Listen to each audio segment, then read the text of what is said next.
ایک بدو آئے، ایک صحابی ہے، یا رسول اللہ میرا باپ میرے مال کو خرچ کر دیتا ہے، مجھ سے پوچھتا نہیں ہے۔ تو آپ نے کہا بلاؤ اسے۔ ان کو جب بلایا گیا تو اس نے پوچھا کیوں بلا رہے ہیں؟ کہ تیرے بیٹے نے شکایت کی ہے۔ تو ان کو اتنا دکھ ہوا، انہوں نے چند اشعار پڑھے دل ہی دل میں، زبان پہ نہیں، دل ہی دل میں،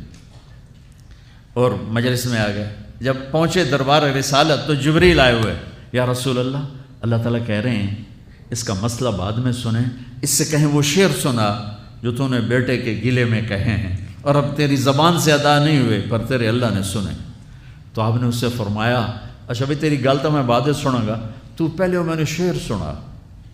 انہوں نے کہا اشہد انک رسول اللہ، میں گواہی دیتا ہوں آپ اللہ کے رسول ہیں۔ یا رسول اللہ میں نے دکھ میں چند اشعار زبان سے نہیں دل ہی دل میں دہرائے تھے، اور آپ کے رب نے عرشوں پہ سنا، واقعی آپ کا رب بھی سچا اور آپ بھی سچے۔ آپ نے کہا کیا کہا تھا؟ غدوت مولودا ومنتق یافعا تعل بما اجنی علیک وتنہل واذا ذاقتک بالسقم لم ابت لسقمک الا ساہرا اتململ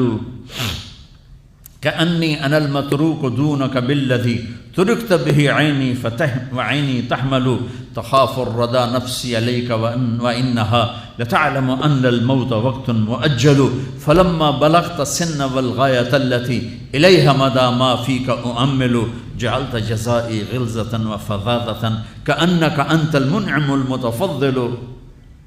فإن لم تر حق ابوبتی فعلت كما الجار المجاور يفعل۔ میرے نبی کے ٹپ ٹپ آنسو۔ کہا میرے بیٹے جس دن تو پیدا ہوا ہم نے اس دن اپنی ذات کے لیے جینا چھوڑ دیا، ہم نے تیرے لیے زندگی کا سفر شروع کیا، تجھے ٹھنڈی چھاؤں میں بٹھانے کے لیے گرم ہواؤں سے لڑا، تمہیں ٹھنڈی ہواؤں سے بچانے کے لیے برفانی راتوں میں کام کیا، تیری ایک مسکراہٹ دیکھنے کے لیے ساری ساری رات تڑپا، ساری ساری رات اپنے آپ کو کوہلو کے بیل کی طرح اپنی ساری جوانی کا رس نچوڑ کے تیری ہڈیوں میں ڈال دیا۔ میں بوڑھا ہوتا گیا، تو پروان چڑھتا گیا، میری کمر جھک گئی، تیری کمر اٹھ گئی، میری ٹانگوں سے جان نکل گئی، تیری ٹانگیں مضبوط ہو گئیں، میرے ہاتھ کانپنے لگے، تیرے ہاتھ مضبوط ہوئے، میں لڑکھنانے لگا، تو اترانے لگا، تو مجھے خیال آیا کہ جیسے میں اس کے لیے دھکے کھاتا تھا، اس کی زندگی کی دعائیں مانگتا تھا، اس کے لیے تڑپتا تھا، چلو آج میرا یہ سہارا بنے گا۔ لیکن جب تجھ میں جوانی کی لہر دوڑی اور مجھے بڑھاپے نے کھا لیا، جب جوانی میں تجھ میں رنگ بھرا اور بڑھاپے نے میرے رنگ چھین لیے، جب جوانی نے تجھے سیدھا کیا، بڑھاپے نے مجھے ٹیڑھا کر دیا، کمر جھکا دی، تو ایک دم تو مجھے ایسے گھور کے دیکھنے لگا، تیری آنکھیں ماتھے پہ چڑھ گئیں اور تو مجھے یوں دیکھنے لگا جیسے میں نوکر ہوں، تو باپ، تو مالک۔ تو میں نے اپنی 30 سالہ زندگی کو جھٹلا دیا کہ ہاں میں باپ نہیں ہوں،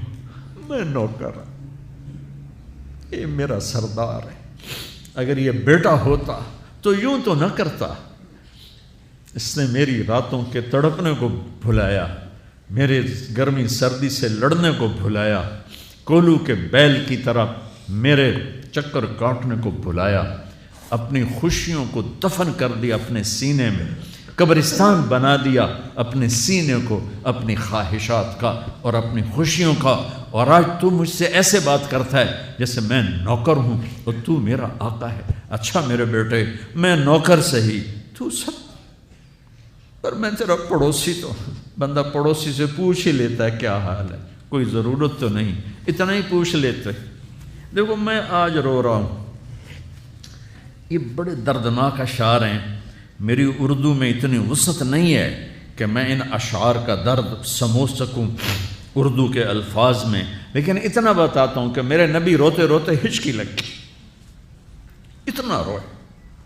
اور آپ نے اس بچے کے گریبان کو یہاں سے پکڑ کر دفع ہو جا، میری نظروں سے دور ہو جا، انت و مالک لابیک، تیرا سب کچھ تیرے باپ کا ہے، یہی باپ آج تمہارے ہاتھوں ذلیل ہو رہے ہیں۔